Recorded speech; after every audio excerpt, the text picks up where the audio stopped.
રાજકોટ શહેર એસઓજીને બાતમી મળેલ હતી કે ઘણા સમયથી રાજકોટ શહેરની અંદર ડ્રગ્સ જે છે એ મોટી સંખ્યામાં લાવીને અનેક લોકો સુધી વેચવા માટે થઈને કાનો ટિકિટ નામનો ઈસમ છે, જેનું કોડ નેમ પણ હતું. એ વ્યક્તિ ખૂબ જ એક્ટિવ છે અને એને ધ્યાનમાં રાખીને ઘણા સમયથી રાજકોટ શહેર એસઓજીની ટીમ સતત વોચમાં હતી અને ટ્રેપ માટે થઈને એ સતત પ્રયત્નશીલ હતી. એ દરમિયાન આપણને એવી માહિતી મળેલ હતી કે આશરે 300 ગ્રામ જેટલો 300 mg જેટલો જથ્થો જે છે એ આ વ્યક્તિ લાવેલો છે, કાનો ટિકિટ નામનો વ્યક્તિ જે છે.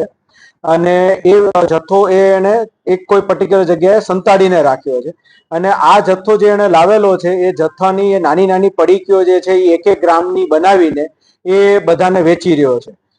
તેના આધારે રાજકોટ શહેર એસઓજીની ટીમ જે છે એને આખી ટ્રેપ ગોઠવી અને ટ્રેપ ગોઠવીને આ વ્યક્તિ જે છે એને અને એના સાગરીત સાથે, જેનું નામ છે હિતેન્દ્રસિંહ ઉર્ફે હકો કડી, એ બંનેને ઝડપી પાડ્યા છે.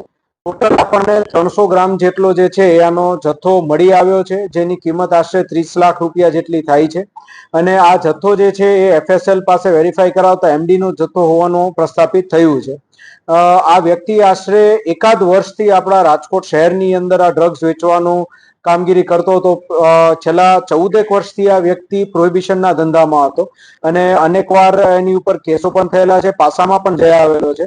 અને હવે એને છેલ્લા એકાદ વર્ષથી એમડી ડ્રગ્સ તરફેનું પોતાનું સિસ્ટમ બદલી હતી, કામગીરી બદલી હતી. એટલે તેને ધ્યાનમાં રાખીને રાજકોટ શહેર એસઓજી દ્વારા આ કેસ કરવામાં આવેલો છે.